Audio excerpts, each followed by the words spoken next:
नमस्कार दोस्तों, भक्ति ज्ञान चैनल पे सबका स्वागत है।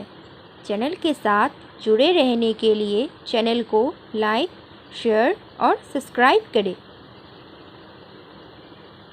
भगवान विष्णु के 10 अवतार।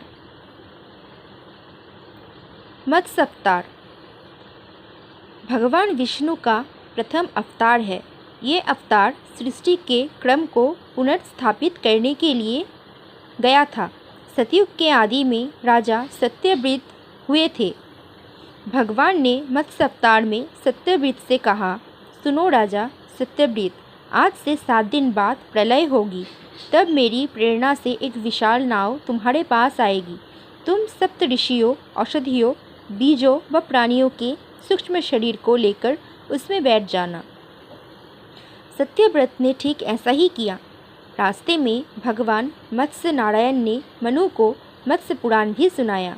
इस तरह प्रभु ने सबकी प्रलय से रक्षा की तथा पौधों तथा जीवों की नस्लों को बचाया। कुम्भ अवतार। कुम्भ अवतार भगवान विष्णु का दूसरा अवतार है। इसे कच्छप अवतार भी कहते हैं। जब देवता और दानव क्षीर सागर में समुद्र मंथन कर रहे थे तो मंदराचल पर्वत को मथानी एवं नागराज वासुकी को नेति बनाया गया था, किंतु मंदराचल के नीचे कोई आधार नहीं होने के कारण वह समुद्र में डूबने लगा। ये देखकर भगवान विष्णु विशाल कुम्भ कछुए का रूप धारण कर मंदराचल पर्वत को अपने कवच पर संभाला। भगवान कुम्भ की विशाल पीठ पर मंदराचल तेजी से घूमने लगा और इस प्रकार समुद्र मंथन संपन्न हो गया। बड़ा अवतार भगवान विष्णु के तृतीय अवतार थे। इन्हें शुक्र अवतार भी कहते हैं। इस अवतार में मुख शुक्र का था, लेकिन शरीर इंसान का।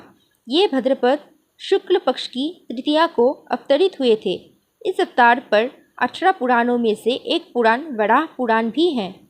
एक समय राक्षस राज हिरण्याक्ष ने जब पृथ्वी को जल में डुबो दिया था, तब ब्रह्मा की नाक से भगवान विष्णु वराह रूप में प्रकट हुए। भगवान विष्णु के इस रूप को देखकर सभी देवताओं व ऋषि मुनियों ने उनकी स्तुति की। सबके आग्रह पर भगवान वराह ने पृथ्वी को ढूंढना प्रारंभ किया। अपने ढूंढने की सहायता से उन्होंने पृथ्वी का पता लगा लिया और समुद्र के अंदर जाकर अपने दांतों पर रखकर वे पृथ्वी को बाहर ले आए। हिरण्याक्ष और वराह के मध्य भीषण युद्ध हुआ। अंत में भगवान वराह ने हिरण्याक्ष का वध कर दिया। इसके बाद भगवान वराह ने अपने खूरों से जल को स्तंभित कर उस पर पृथ्वी को स्थापित कर दिया। भगवान नरसिंह को पुराणों में भगवान विष्णु के अवतार माने जाते हैं। विष्णु आधे मानव और आधे सिंह के रूप में प्रकट हुए थे। इनका सिर एवं धड़ तो मानव का था, लेकिन चेहरा एवं पंजे सिंह शेर की तरह थे। ये अवतार प्रहलाद की रक्षा एवं दुष्ट हिरण्यकश्यप के संहार के लिए लिया था। ब्रह्मा से हिरण्यकश्यप को यह वरदान था कि उसके मृत्यु न दिन में न रात में, न धरती में न आकाश में, न दिन में न रात में, न अस्त्र से न शस्त्र से, न देवता से न दानव से, न पशु से न पक्षी से होगी। इस घमंड से फलीभूत होकर वो अत्यंत शक्तिशाली और अत्याचारी हो गया। वो अपने आप को भगवान मानता था और जो विष्णु की पूजा करता था उसे मृत्यु दंड देता था। जब हिरण्यकश्यप को ये बात पता चला कि उसका पुत्र प्रहलाद विष्णु की पूजा करता है, तो उसे खूब समझाया। फिर भी जब प्रहलाद नहीं माना तो हिरण्यकश्यप ने उसे मृत्युदंड देने का निश्चय किया। उसे सांप के बीच छोड़ दिया, पहाड़ से गिरा दिया, लेकिन प्रहलाद हर बार विष्णु की कृपा से बच गया।